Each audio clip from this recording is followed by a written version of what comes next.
Guys, nakabounce back ang Barangay Ginebra mula sa masakit na pagkatalo sa Magnolia, ngunit hindi naging madali ang kanilang panalo kontra sa palabang kupunan ng Rain or Shine. Muntik nang sinunog ng mainit na shooting hands ni Andre Caraco at Jean Kings, ngunit isinalba ni Maverick Ahanmisi ang mga magalak.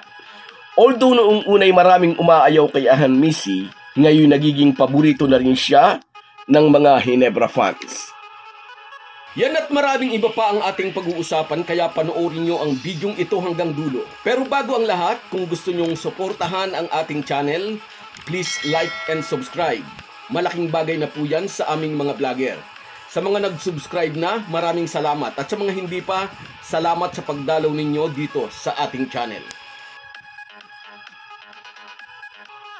Mga ka-Republic, ipinagkait ng Ginebra ang unang panalong pinaka-aasam ng Rain or Shine, samantalang itinala naman ang mga bataan ni Coach Timko ng isang panalong pambawi sa kumpiyansang sinugatan ng hotshots. Hindi naging madali ang panalo ng Ginebra. Sa maagang parte ng laro ay nagpalitan lang sa trangko ang dalawang team. Lumamang pa nga ang ROS ng 12 points kaya napatawag ng timeout si Coach Timko bago pa lumobo ang advantage ng mga bataan ni Coach Yang Yao. After ng timeout, nagising ang opensa ni Japit Aguilar at Christian Standhardinger plus ang hustle play ni Scotty Thompson at Stanley Pringle. Balik hardcourt na rin si Jamie Malonzo na nag-contribute ng 11 points. Ngunit sa isang yugto ay muntik na namang madisgrasya si Malonzo mula sa isang dunk. Masama ang kanyang landing at muntik nang bumangga sa floor ang kanyang muka. Sa kabutihang palad, just in time ay nakabawi ng panimbang ang high-flying forward. Nakikipagsabayan sa husay ni Tony Bishop si Dawan Summers at gaya ng madalas, assignment ni Standhardinger ang pagbabantay sa import ng kalabang team.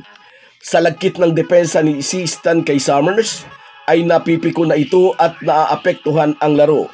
Halos magkadikit na ang mukha ng dalawa at may mga pagkakataon na kailangan silang paghiwalayin ng referee. First time siguro ni Dawan Summers na maka-experience ng ganoong depensa at may isang pagkakataon na itinulak niya ang Phil German center forward. Most of the time sa second half ay hawak ng Ginebra ang kalamangan. Ngunit pagpasok ng fourth quarter ay nag-init ang kamay ni Andre Caraco na nagbuslo ng magkakasunod na 3-pointers na saglit na nagpatahimik sa Ginebra crowd. Sariwa pa rin sa kanilang isip ang endgame meltdown ng Ginebra, mukhang ganun ulit ang magiging kapalaran ng mga mag-aalak. Isa na lang ang lamang ng Ginebra, 100-99. Tumawag ulit ng timeout si Timko. At sa susunod na play, isang malaking 3 points ang ipinukol ng pinakabagong idol ng mga Ginebra fans na si Maverick Ahanmisi na nagbigay ng cushion sa Jean Kings 103-99, kulang na sa 1 minuto sa game clock. That was the shot of the game, nasabi ni Coach Timko sa post-game interview. Si Ahanmisi ang naging player of the game with his 21 points, 12 boards, and 9 assists. Tulad ng sinabi natin sa isa nating video, may malaking matututunan ng Ginebra sa talong ibinigay sa kanila ng Magnolia. Higit silang magiging steady sa endgame tulad nga ng kanilang ipinamalas kagabi kontra sa palabang team ni Coach Yang Yao.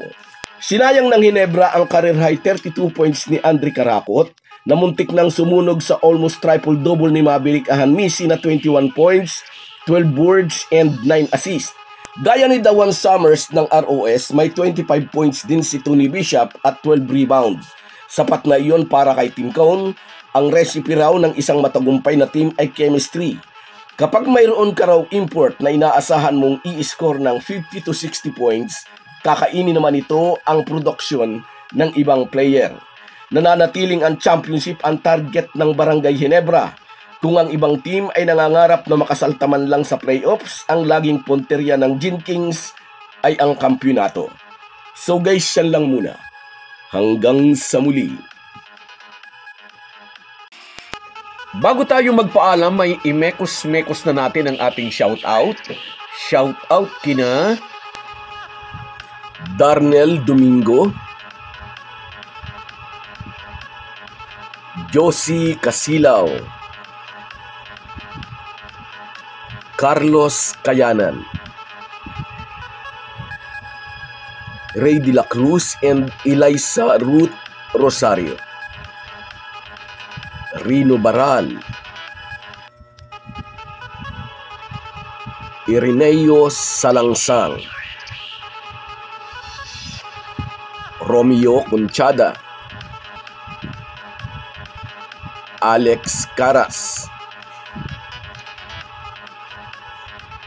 Jayfer Kalu, at si Bira Blonde.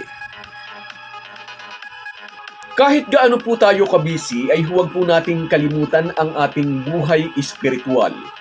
Lagi po tayong magpasalamat sa bawat araw na dagdag sa ating buhay.